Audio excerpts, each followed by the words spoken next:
So thank you for joining us tonight. If you're listening later on online on YouTube, thank you for doing that. Appreciate that. Those that are live with me now, got a few of us. That's nice. So we are in chapter 20 and 21 tonight. We're going to do two chapters. Chapter 20 is only 6 verses long, so it's not going to take, don't have a lot of notes on chapter 20, but it is very interesting, as is the book of Isaiah. So we're going to go right into it, and we're going to discuss what we're looking at tonight. It's not easy, especially you'll notice Isaiah becoming a little metaphorical in chapter 21, and I'll explain the metaphors, what he's actually referring to in that chapter.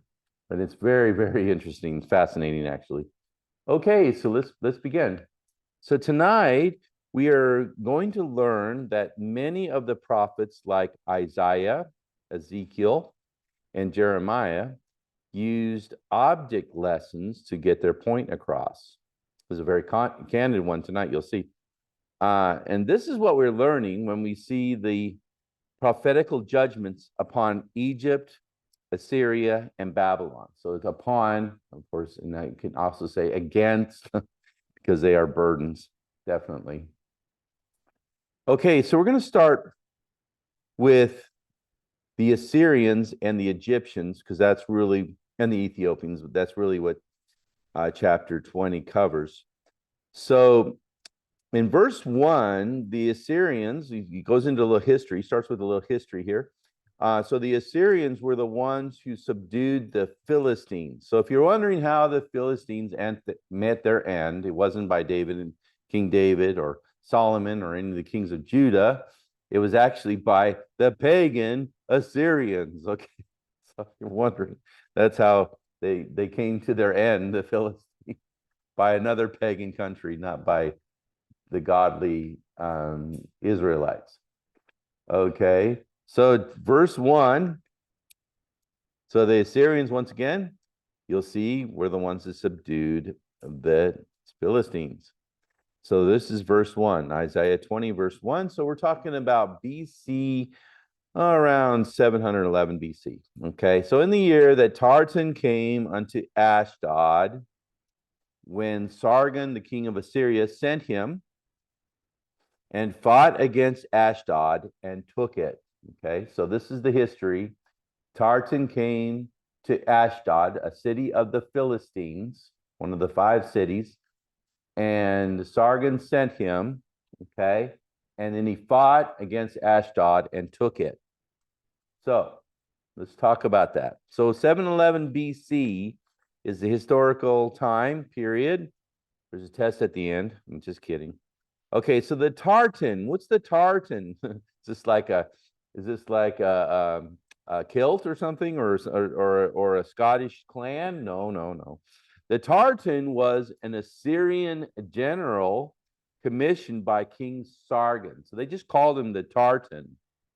This Philistine desolation would instill fear in the hearts of the people of Judah. So the end of the Philistines would cause the people of Judah to become very afraid. And they would naturally think that they were next after the Philistines. So we're next. They've subdued the Philistines, we're next. So a coalition with Egypt to fight and defend against Assyria would be a political and military necessity, naturally speaking, because the Ethiopians and the Egyptians had come together into one kingdom at that time, and they were very powerful. So the Assyrians were the most powerful empire in the world, but the Egyptians was the second most powerful empire in the world.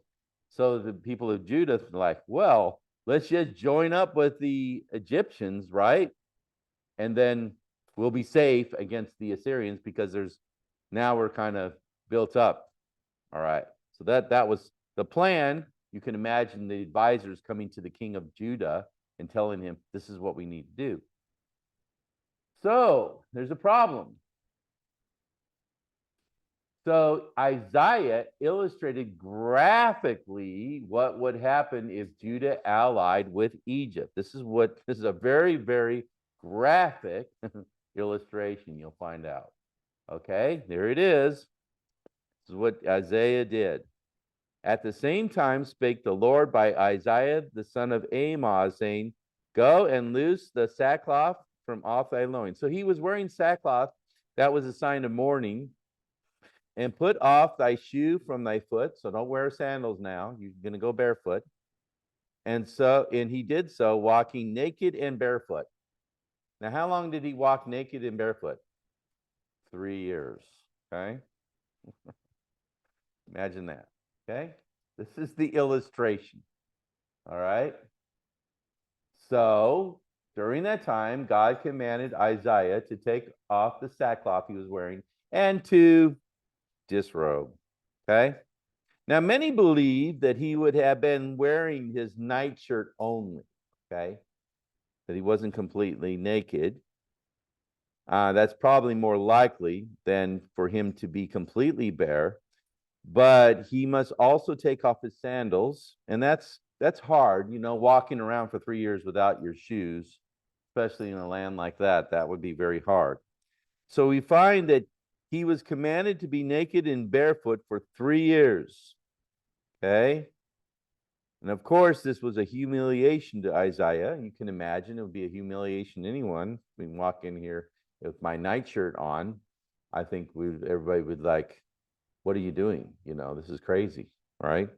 Maybe I should have done that as an illustration. Just kidding. I wouldn't have done. All right. But okay.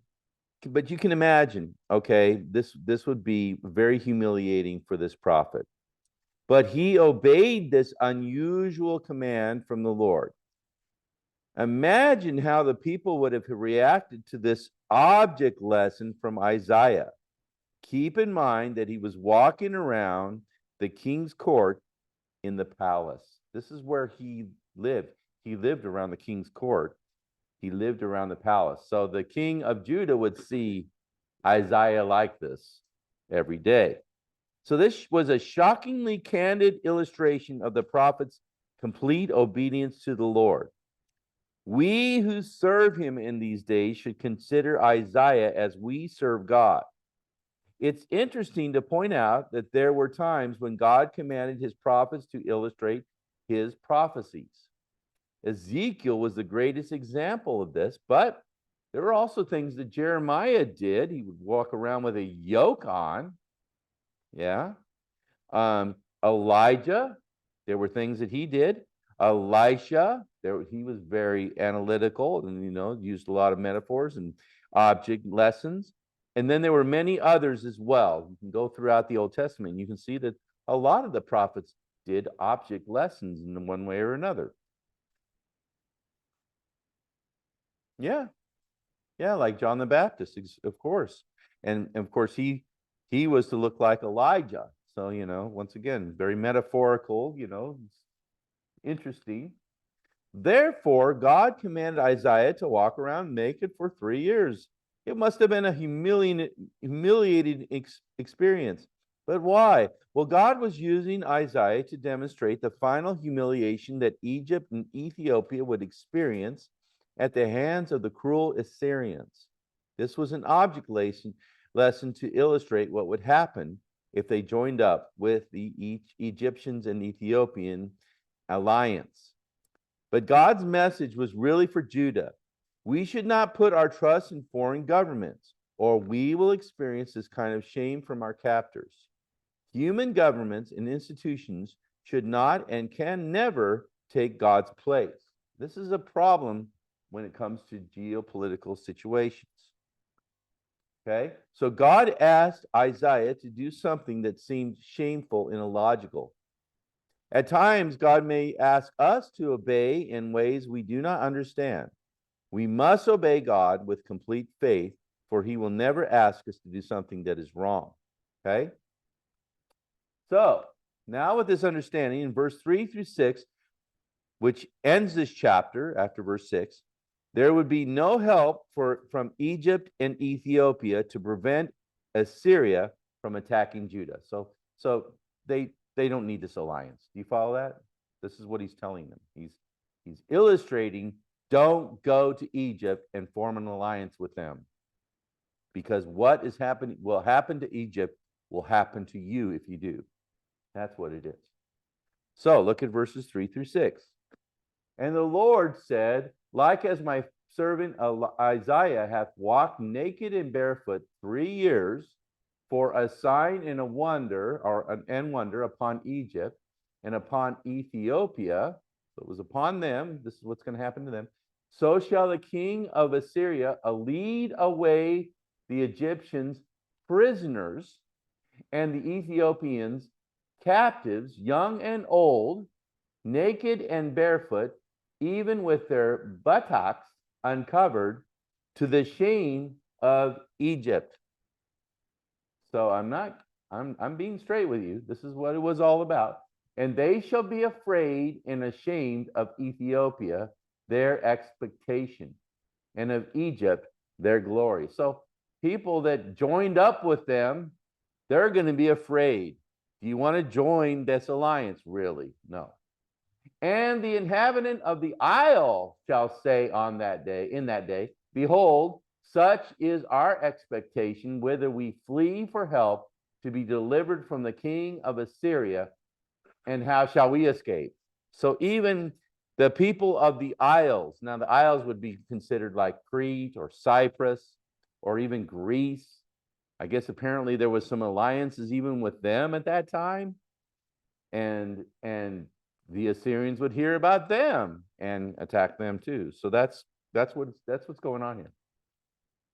So why would God command Isaiah to obey this humiliating command? Well, simply because this was a visual illustration to the king of Judah of what would happen if his kingdom, if he allied with the Egyptian-Ethiopian coalition. The Assyrians would soon attack and subdue both of these kingdoms. In other words, Egypt and Ethiopia will fall under the hand of the cruel Assyrians. And then their captives would be disrobed and shamefully treated to their utter humiliation. The Assyrian victory would be complete, so therefore the Egyptian-Ethiopian coalition would be helpless for Judah to currently join. God was warning Judah to stay away from any treaty or alliance with them.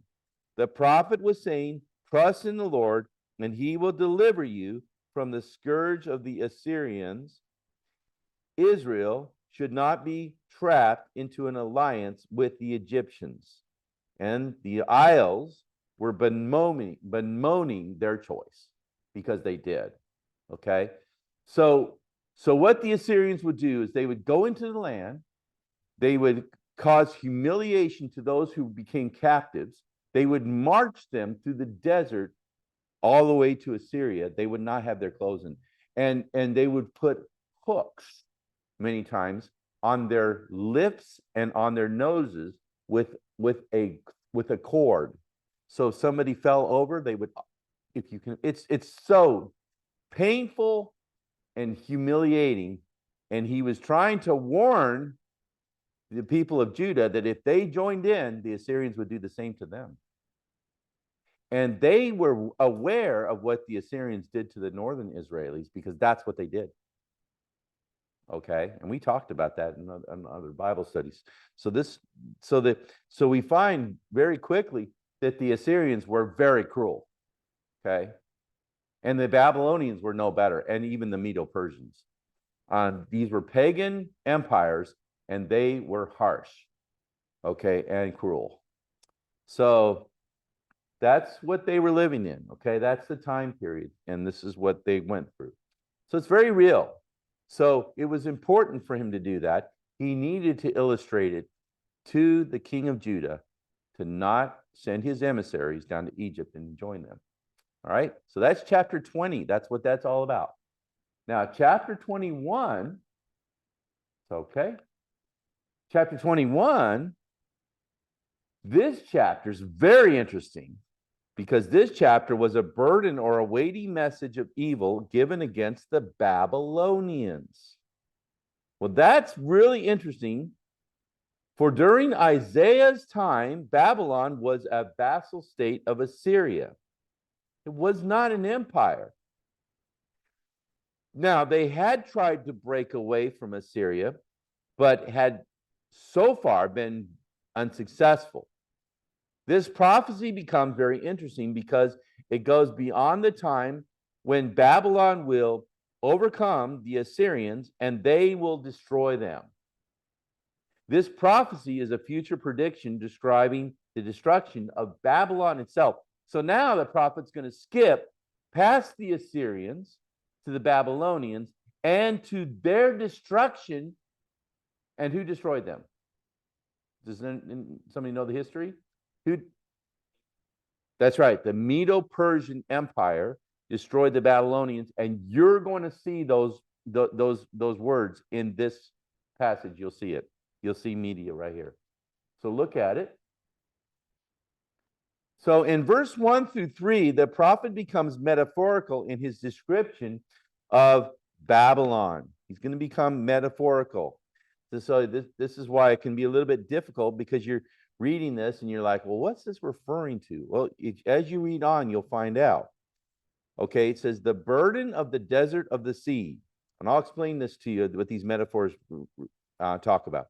As whirlwinds in the south pass through, it's very poetic here. I believe he's using Hebrew poetry here. So it cometh from the desert, from a terrible land.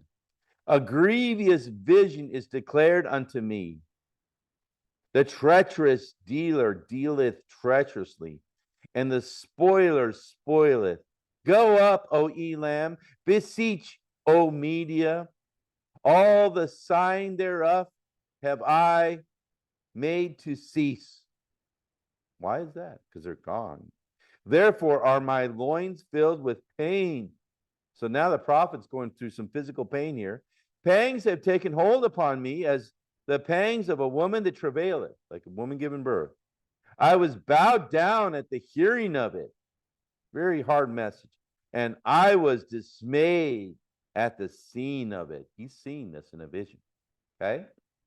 All right. So let's go over the metaphors that are referred to in here.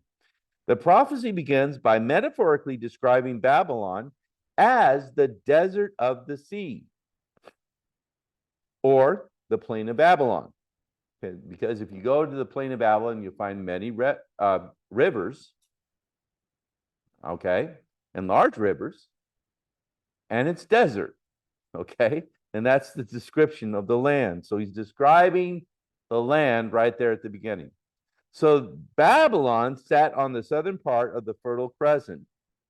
It was filled with rivers, canals, and marshes.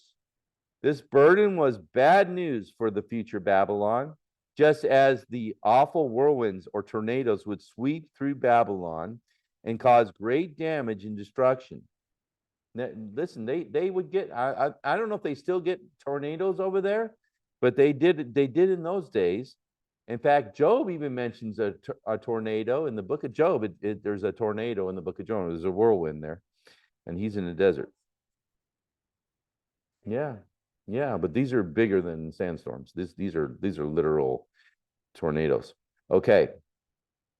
So there was coming a desert, from the desert, a military destruction that was too terribly awesome to describe. And it comes from a terrible and scary future empire, Medo-Persia. Had not been formed yet. Now, these areas, Media was there at the time, and Elam was there at the time, and Persia was there at the time, but they had not formed a coalition empire as of yet. Okay. So Elam would it be a vassal state and an ally to the future Medo-Persian Empire. They were to the east and to the southeast of Babylon. Now it mentions here, it says the sign would cease in Babylon. In other words, the Babylonians would be killed, so there would be no one left to sigh and to mourn over the desolate situation. Because if you're dead, you're not going to be sighing, anymore. Oh, well, you can't do that if you're not with us, okay? It's not going to work. That's what that means. Okay. Now, this vision that he's having, this terrible, terrible vision, and it's awful, okay? This vision that he's having, the prophet is having, is like a dream in a night. It's like a nightmare. It really is. It's a nightmare. Okay. And so he talks about how he physically feels. All right, we've already seen a little bit of it, but here's verse 4. My heart panted. So his heart's palpitations. Fearfulness affrighted me. The night of my pleasure hath he turned into fear unto me. Now that's an interesting phrase, that last part of that. I'll explain that to you. Okay, because I believe that he's explaining something here that's going to happen. So Isaiah was greatly troubled by this vision and had inner physical pains, of which he was seeing and hearing. So everything he was seeing and hearing caused him a lot of pain. His heart was beating in his chest. He felt distressed and pained as a woman who was well into her final birth pains. We find a reference to a future night of pleasure that turned into a night of great fear and distress. Does that sound like anything in the Bible to you? It started as a night of pleasure, then it became a night of fear and distress.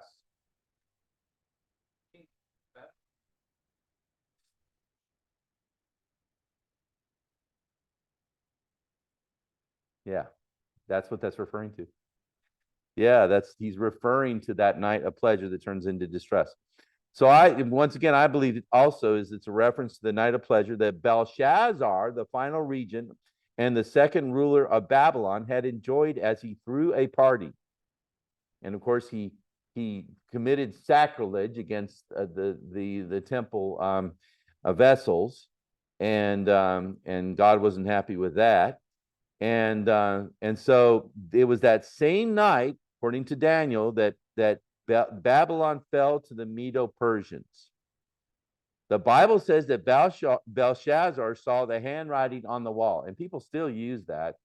Many times I hear people use that. The handwriting's on the wall. We need to do this. We need to do that.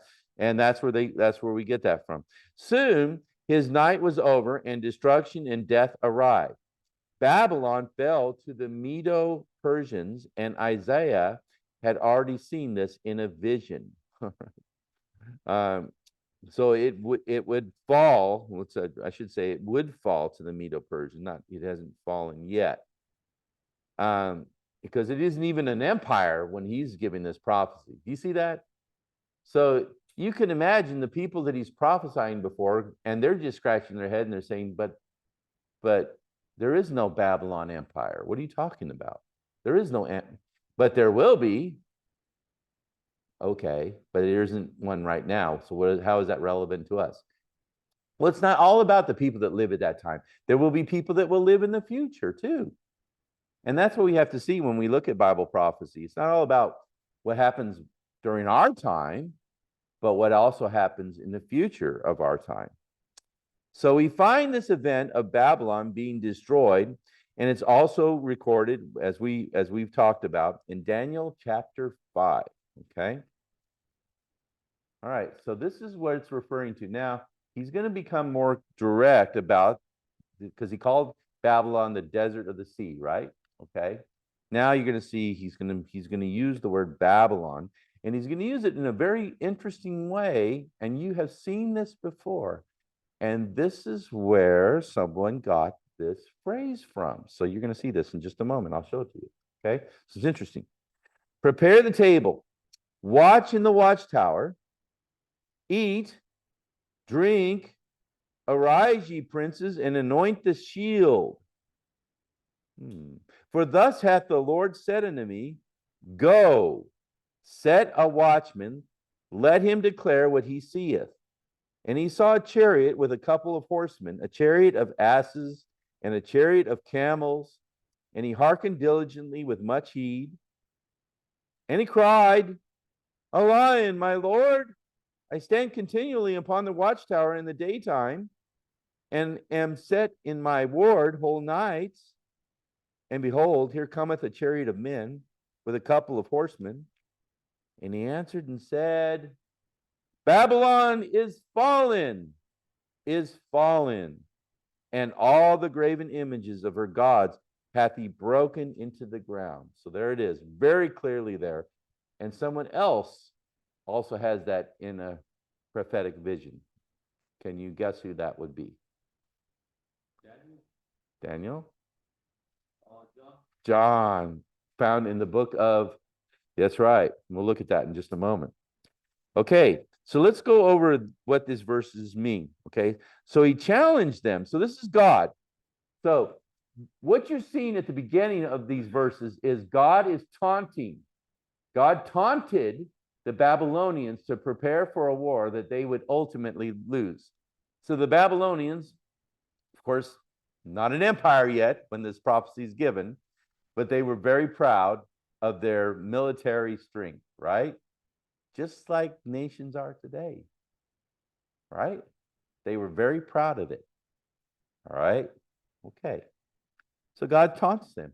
He challenged them to set up a watchman upon the wall of the tower to find out what he would see. He says, okay, go ahead, set up a watchman to look out over the country, to look out for danger that will come. All right. It's still going to happen, but go ahead. That's what he's doing. Okay. The princes should casually, therefore, eat and drink, he says. Just go ahead and have your drinks and have your eats and have your meals. And then he talks about anointing their shields.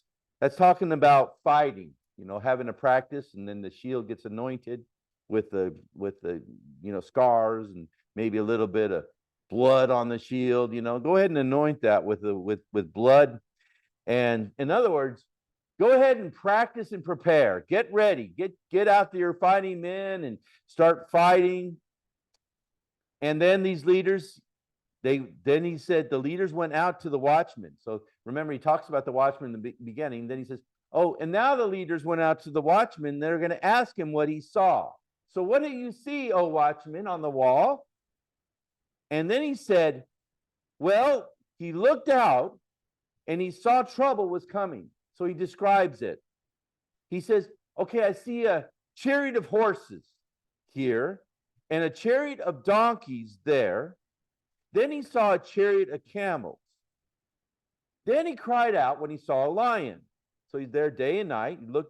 He looked without fail. He saw the wild animals. He saw the chariots going back and forth. So what was that? Well, there were armies arriving through the desert to attack and destroy Babylon. That's what he's describing. Then he saw a chariot of men coming with a couple of horses. So he didn't just see the chariots going by. He saw them coming, right? So now they're coming. And suddenly he cried out, Babylon is fallen, is fallen. Now, if you fall once, that's bad. But if you fall again after you've fallen once, there's no real hope for you to recover. And that's what it means. Babylon would fall just as it fell in the book of Genesis, chapter 10, because remember, there was another Babylon, right? Genesis chapter 10, that fell in a different way, but it fell. Okay. John quoted this verse in Isaiah, or of Isaiah, in Revelation chapter 18. Same.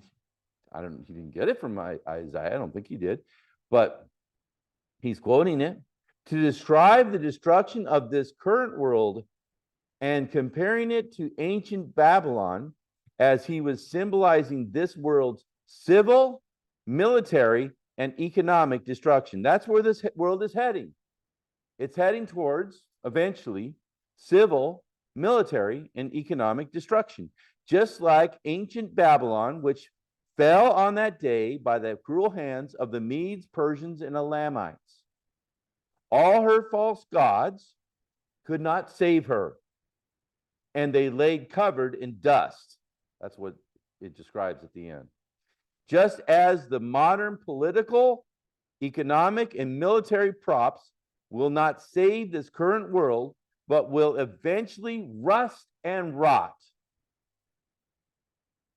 So they think that they're going to save the world, and the world is setting up their gods, their false idols,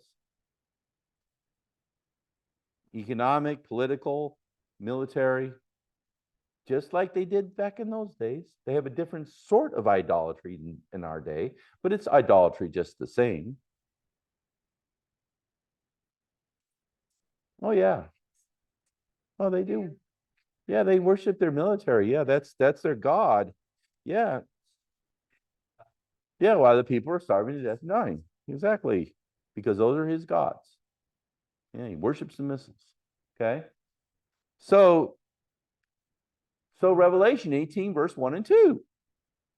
And after these things, I saw another angel come down from heaven, having great power, and the earth was lightened with his glory.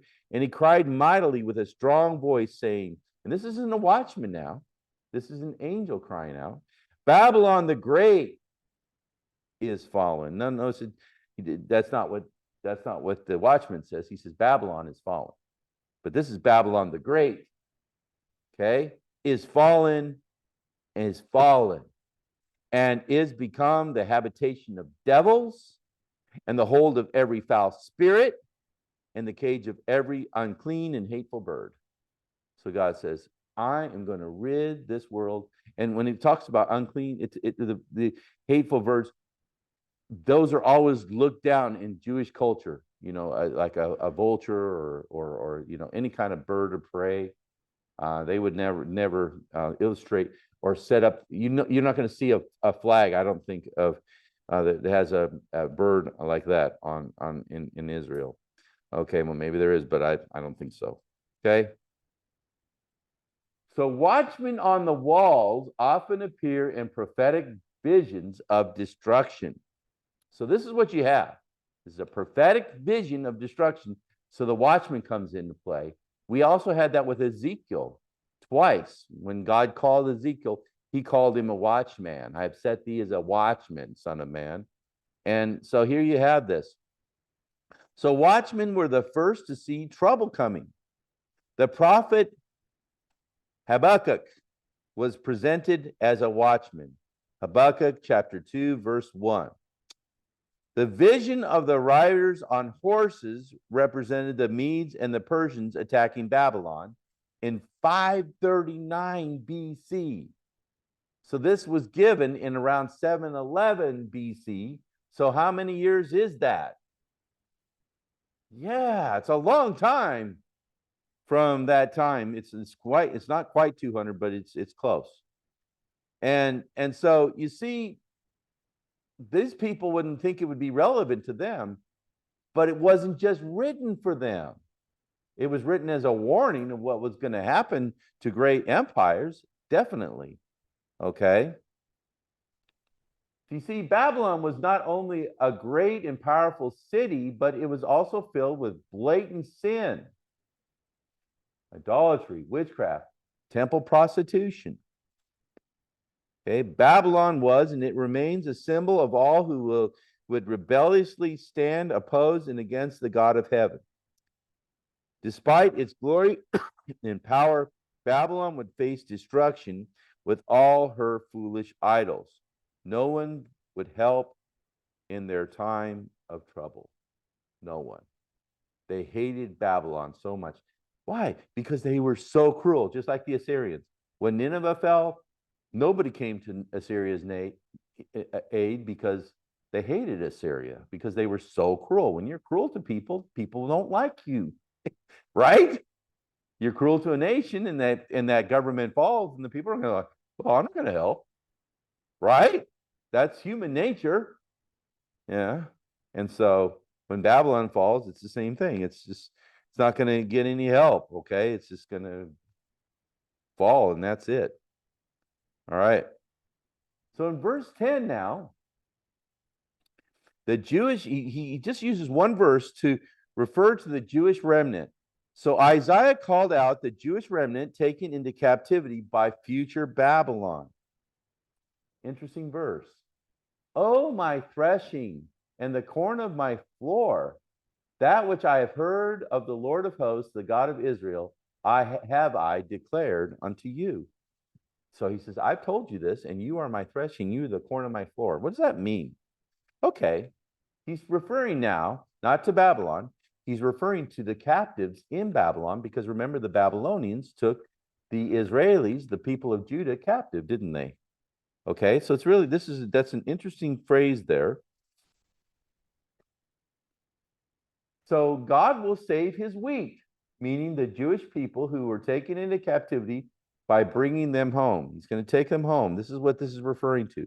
The threshing, or the useless chaff of Babylon, and all who have proven themselves useless to God's kingdom with her royal glory and pomp, it will blow away just as the chaff forever. And remember, the king of Babylon also had Nebuchadnezzar had a dream about an image becoming chaff. Okay, now what is chaff? All right, well, let's talk a little bit about farming. Okay, because none of us are farmers. Anybody ever farm? Did you guys ever farm? No, never farm. Okay, nobody's farmed here. So we're going to talk about farming, especially when it comes to farming wheat for bread. Okay, so how did they do that? Well, there's this thing called threshing and winnowing. They were two steps in ancient Israel's farming process. Okay, so let me talk about these two processes so you understand. The heads of wheat often symbolized Israel. Okay, they're the corn of his floor. Okay, that means that's the harvest. That's the good grain. Okay, all right. They were at first trampled. So you take the stalks from the field, the wheat would be on the stalk, and then you would trample that stalk and break open the seeds to expose the valued grain inside.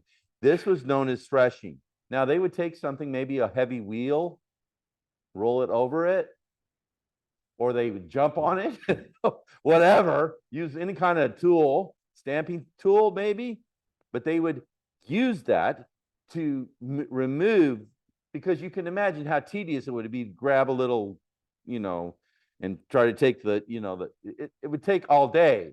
So obviously you're going to do something on a big scale. Everybody would do that even in those days. So it'd be really good to just get a big wheel or something, big stone wheel, and just roll it over it. And then once it's off of that, those stalks are free from the wheat, then you take the stalks away and just throw them away. And that's known as threshing. That's the threshing process. Then the seeds were thrown up or tossed into the air, and the worthless chaff, or the husk of the seed, would blow away with the wind, while the grain would fall back to the threshing floor. So they would take they call it a winnowing fork. Now you have all the big stalks away. They removed all that and thrown it away. Now what's left is just the seeds on the threshing floor. So what they would do is, you got a big pile of all these seeds, right? But they have husk. They have the husk on it. That's known as the chaff. And what they would do is they take this winnowing fork and they like that, and they go like that. And then the threshing floor was on the top of a hill. So you know as well as I do, when you go to a top of a hill, what do you feel? You feel a breeze. Mary Beth and I went to St. Anne's. It's really flat in St. Anne's, but we went to this place and they had a hill there. And so we went to the top of this hill that they had actually made as an artificial hill. And we were looking out around, and I was feeling the wind. I'm like, oh, the wind. Yeah. When we were down lower, we didn't feel the wind. But when we went to the top of the hill, you feel the wind. Obviously, you feel the wind on the top of the hill. And that's what they would do. They would make the threshing floor on the top of the hill. And so what they do is they throw it up in the air, and then the chaff would blow away. Okay. And that's known as winnowing. So Israel would experience the same kind of process. Their sinful, rebellious people, known as the worthless chaff, would be taken away, but God would keep the good grain to replenish Israel to the time of Christ and to the time beyond. So God is still using winnowing process, even in the world. Okay. And the worthless chaff just blows away, it's gone, and the grain that's worth something falls to the floor and it's harvested. And that's what they would do. That's how they farmed. Until harvest, yeah. So we've got a lot of illustrations about that. So threshing and winnowing. So there you go. There's a lesson on that. Now we're going to leave Babylon because it's over. God's already talked about that. Now he's going to go into Edom. Okay. So there's two more things we're going to talk about. We're going to talk about Edom, and we're going to talk about Kedar. The burden of Duma. He calleth me out of Seir. Seir is another name for Edom. Watchman, what of the night? Watchman, what of the night? The watchman said, the morning cometh, and also the night. If ye will inquire ye, return come. Now, whenever I've read that verse, I've always wondered what it meant because it's a very interesting verse. Would you agree? Those two verses, the burden of Duma and all that. Okay, let me explain it to you because it's really interesting. All right, this is actually an appeal, like a gospel appeal. I'm going to show it to you. Okay, it's really fascinating. You'll love this. And Kedar is also very interesting. Okay, so this is the warning to the people of Edom. Who are the people of Edom? Who is their father? They're the children of who? Esau. You've heard of Esau, right? The Edomites come from Esau. Esau was the brother of Jacob. Esau set up an empire or a nation, and it's just a little bit east. If you take the Dead Sea, it's just there to the east of the Dead Sea, just the southeast part of the Dead Sea to the east. That was Edom, okay? You have Petra today. People can go to Petra, and that was an Edomite city, okay? So this is a warning. So Edom, okay, hold on. Let me go back to the first one. Okay. So they had hidden away. Okay, what happened is the Assyrians came and Edomites are afraid. So they had hidden away in their country of Seir as refugees in the rocks and dens over their fear of the Assyrians. So we're getting back to the Assyrians again. Okay. Now we went to the future a little bit with Babylon. Now we're going back to the present. The present, okay, of Isaiah's day. Now, these Edomites are afraid of the Assyrians. Remember, the Philistines had just fallen, right? So the Edomites are afraid. So they're fleeing. They're scared. All right, the Edomites are. The Assyrians had already come and plundered their land. And so they asked, these people are hiding out. The Assyrians are there. And then they said, well, what do you see, watchman on the wall? Remember, they had the watchman on the wall. Is it safe to come out tonight? Is it safe to come out yet? So the question is, what of the night? All right? What of the night? And the night would be the night of danger. You follow that? He answered, there's a morning coming. He says, the morning comes, right? It's coming with safety, but it will only be for a short time, as a morning is only for a short time, right? It doesn't last that long. Then the night of trouble will return. So in other words, this is what he's saying. You are in danger, Edomites, so leave while it is day and flee to Judah for refuge. That's why he says, if you will inquire ye, and then what's the next word? Return. Return to who? Go to Jerusalem. He's saying, come. He's giving an invitation to the Edomites to come to Israel and come to Jerusalem for haven. That's what he's doing. Okay? He's telling them, come home. He's saying, come because they're related to the Jews because they're the sons of Esau, right? So he's giving them an appeal from the Lord to return to Israel while there was still time to escape the cruel hands of Assyria. God was giving them only a short time of opportunity to join up with Judah in repentance. They would be given sanctuary if they would return to Jerusalem. And remember, when the Assyrians surrounded Jerusalem, what happened to them? They fell in one night. 185,000 Assyrians died. Okay, that's in the future of the book of Isaiah. So he says, go to Jerusalem. That's the only place where there is safety. You get it? Okay, so come back to Jerusalem. So it would be interesting to know whether any Edomites heeded the command of this prophecy.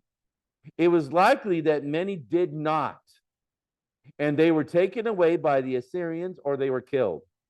How sad that is, as God tried to warn them. Even today, God gives us the remedy. Come to Jesus. Amen? That's the only place of safety. Christ is the safety. If you come to him, you'll be in safety. If you don't, what will happen? You're in peril. You follow? So this is an appeal, just like that. Isn't that an interesting few verses? Okay, now we're going to finish. Edom had been a constant enemy of the Israeli people. They rejoiced when Israel fell to the Assyrians, but this rejoicing sealed Edom's doom. We have that in Isaiah 34, verse 8, and Isaiah 63, verse 4. Duma and Seir were names of Edom because of the hill country of Seir. It was given to Esau and to his descendants, Joshua 24, verse 4. Obadiah foretold in detail the desolation and annihilation of Edom. Now, we're going to go to the final one. We're going to go to Kedar.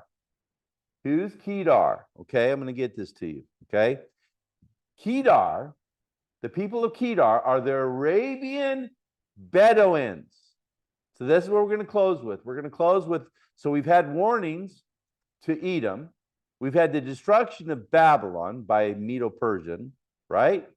Now we're talking about the destruction of the people of Kedar. Okay, so let's go into it. The burden upon Arabia. So now he's talking about another nation. In the forests of Arabia shall you lodge, O ye traveling companies of Dedanim. The inhabitants of the land of Tema brought water to him that was thirsty. They prevented or went before with their bread him that fled. And they fled from the swords.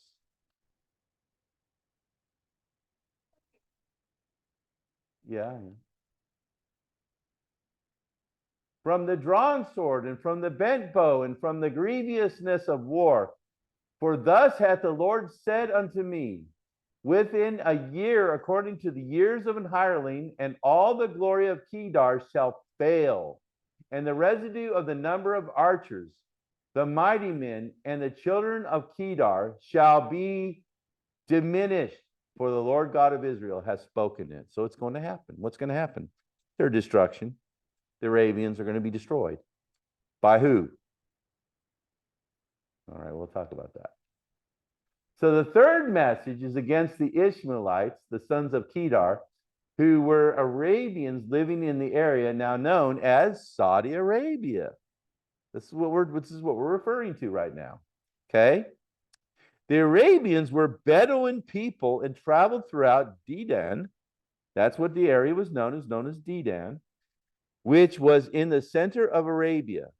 These Arabs would hide in their desert forest, okay? Being a little metaphorical, there's no forest. But if you're hiding in the desert, it's like hiding a needle in the haystack, you know? That's the idea, okay? It's a forest. But the Assyrians would seek them out and destroy them no matter where these Bedouins had hidden. All right, then Nabonidus was the final king of Babylon. Now, this is a reference also to the Medo-Persians. So really, I made a mistake there. Okay, so really this is referring to the Medo-Persians. Okay, so Nabonidus was the final king of Babylon. He was king from 556 to 539 BC. He came and headquartered in Tema. Okay, Tema was a city, an Arabian city, which contained an oasis in the middle of the desert of Arabia. So it had an oasis. That meant water. People would definitely go to where the water was, right? So that Tema was a good place to go. He was allied with the Arabians who would cause them danger from the Medo-Persians who would eventually come into the area, level, and destroy Tema. This leveling happened in 539 BC as Babylon fell. So did the Arabians. So they went together, just like in chapter 20, you know, where the Ethiopians joined up with the Egyptians, and they were both destroyed. So this is what they would do. These empires would punish people if they joined up in an alliance with another nation. They said, okay, well, you're joining up with. So it's like the French, you know, joined up with the British, and if the Germans would have won, they would have punished us both. You follow? It's the same idea. Okay. They could not think that they were somehow now protected from danger just because they ran to Tema. It doesn't matter. They would fall in a precise year. He says in 1 year, as one would pay a hireling his wages for a year. This year would likely begin after the fall of the city of Babylon with Belshazzar. Then the year would continue until Tema fell under the barbaric hand attack of Medo-Persia. Then all of Babylon would be destroyed by these barbaric Medo-Persians. So that's the end of Kedar. It is interesting to point out how God would allow barbaric people to destroy fellow barbaric people. Remember, we talked about the Philistines at the beginning. They were barbaric, and who destroyed them? David, King David. No, he didn't.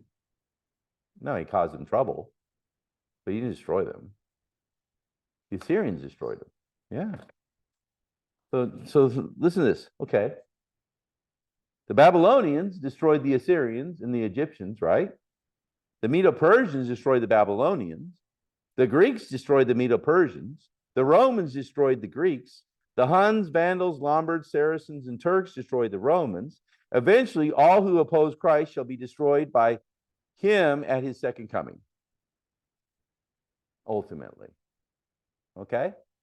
But it's very interesting how the pagan empires destroyed pagan empires. And it's like God's hand of judgment on them.